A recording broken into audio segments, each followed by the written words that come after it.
Hello everyone, how are you today? I hope you're doing just fine as I am. Well, first of all, I would like to say thanks to Allah Subhanahu wa Ta'ala and the honorable judges for giving me this opportunity to participate in this special event which held by Public High School 3 Semarang. Now, before getting to my speech, allow me to introduce myself. Hi, my name is Faza Althafunnisa. I'm a 7th grader from Harapan Bunda Islamic Junior High School. Today, I'm here to discuss about how the global pandemic impacts our daily lives. I'm discussing this because the pandemic itself is important to know and learn about. Everyone probably already know about this topic, but I'm here to explain it further. Well, as we already know, the pandemic started in around the end of December in Wuhan, China. In that period of time, people were still unconscious of the virus. They still wandered around the city, such as going to the malls, cinemas, and other places. And after the virus spread globally, boom, everything becomes chaotic.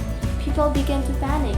They're getting into stores, supermarkets, drugstores, just to stock up on food, masks, and medicine. And not just that, the first 2 months it happened, the government ordered a large scale of social distancing. They also instructed everyone to be quarantined at home. In the beginning, everything was going well, but after a while, people began to disobey the health protocol.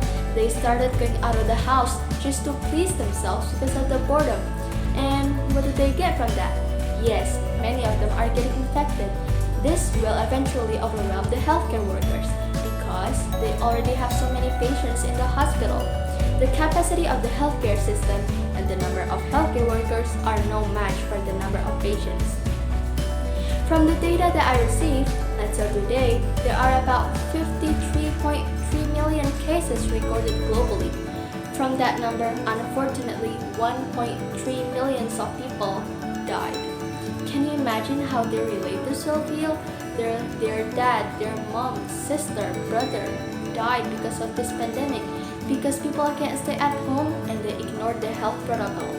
Thankfully, 34.4 million people have been recovered. From now on, we have to appreciate the healthcare workers.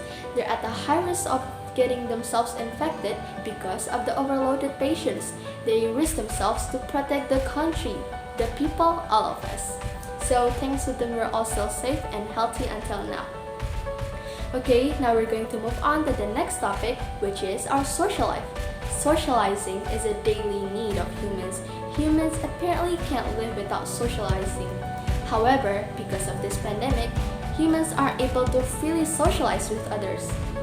We need to follow the health protocols and we surely need to be quarantined.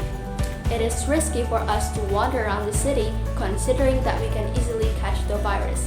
This is why public places such as malls, theme parks, pools, restaurants are closed. The number of patients can easily rise if those public places are open. Additionally, religious places such as churches and mosques are closed due to this pandemic too. We can still go outside, but only for the necessary things like the groceries or the hospital. We still need to follow the health protocols and physically distance when we're going outside. But did you know that this pandemic is also giving us a positive impact? Humans are starting to change their behavior in this pandemic.